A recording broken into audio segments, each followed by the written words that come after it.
avez soulevé des questions importantes qui sont au cœur de nos préoccupations. D'abord, en tant que gouvernement, je pense que la région de la Casamance, comme je vous l'ai dit hier, a un potentiel économique énorme.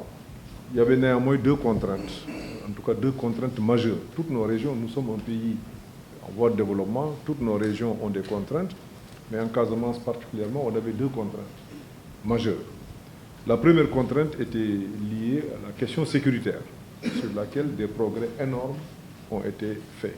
Donc c'est le lieu de s'en féliciter, de rendre grâce au bon Dieu de nous avoir permis de pouvoir échanger, discuter entre nous pour que les enfants du pays qui, nous pensons, ont été égarés, commencent à comprendre que c'est en étant ensemble, dans une seule entité, qu'on peut développer, qu'on peut tous prospérer. Donc cela est extrêmement important. Je pense qu'on est en train d'avancer là-dessus.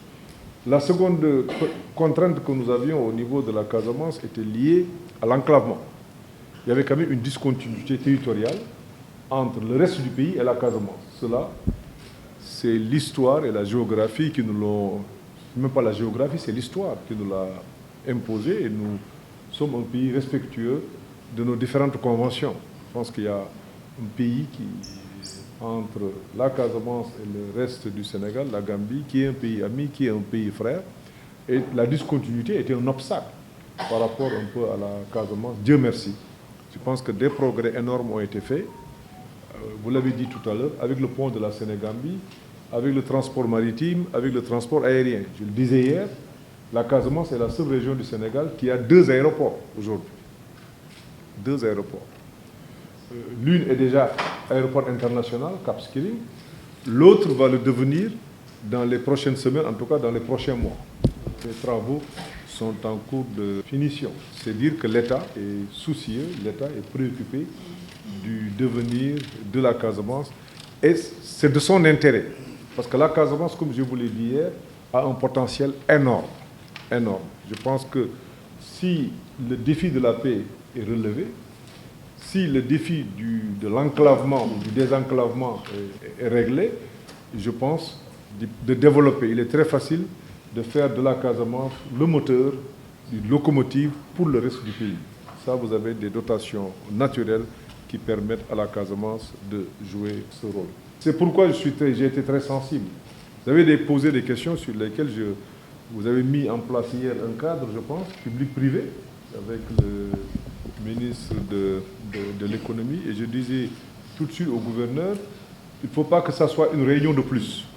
Il faut que peut-être dans la foulée, demain, après-demain, en tout cas au plus tard, en début de semaine prochaine, en tenant compte de l'agenda du gouverneur, qu'il puisse vous rencontrer pour pouvoir nous faire un rapport très précis sur toutes les questions. Il y en a que nous connaissons. Je pense que actuellement, les 2 bateaux qui sont à l'arrêt, une question que nous connaissons. Et d'ores et déjà, je vais demander au gouverneur de réunir le comité de développement avec vous, parce qu'il faut que ça soit transparent, que l'on s'accorde sur des modalités pratiques de remise des 2 bateaux à l'eau. Donc, il va pouvoir le faire avec vous en début de semaine prochaine, au plus tard. Donc, vous pourrez échanger avec le gouverneur. Bon, il a déjà retenu jeudi. Donc, vous pourrez vous retrouver, échanger, poser l'ensemble des problèmes. Qu'est-ce qu'il faut faire?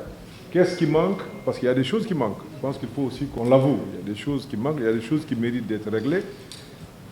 Quels sont les délais dans lesquels on va pouvoir les régler? Ça, je ne sais pas. Il va falloir les identifier et nous dire.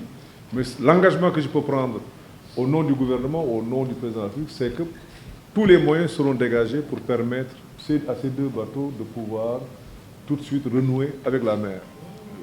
Ça, je peux quand même vous le dire. Maintenant, il vous appartient de nous donner les contraintes. Si ce sont des contraintes qu'on peut régler dans un délai très court, mais très bien. S'il y a des contraintes qui méritent d'être, en tout cas, solutionnées, mais qui nécessitent un peu plus de temps, au moins vous serez édifiés. Mais moi, ce que je peux dire, c'est l'engagement ferme à faire dégager l'ensemble des moyens nécessaires pour que ça puisse être fait. Et là, c'est toute l'économie qui tourne autour du port qui va être relancée. Donc cela est extrêmement important. Donc j'attends le rapport du gouverneur qui le fera avec vous. Je pense qu'il faut ensemble, vous connaissez vos problèmes, que vous puissiez vous retrouver. Et je pense que c'est ce cadre de dialogue que nous devons prioriser. Qu'en interne, qu'on essaye de trouver des solutions aux problèmes que nous avons. Il y a des questions maintenant qui vont être remontées au niveau central parce que peut-être le traitement nécessite l'intervention de plusieurs secteurs ou de plusieurs administrations qui peut-être peuvent ne pas être présents au niveau de la région. On me signale que pour le bateau, c'est un problème de sûreté et de sécurité et le dragage. Mais regardez tout ça. Je pense que vous êtes des acteurs, regardez tout ça.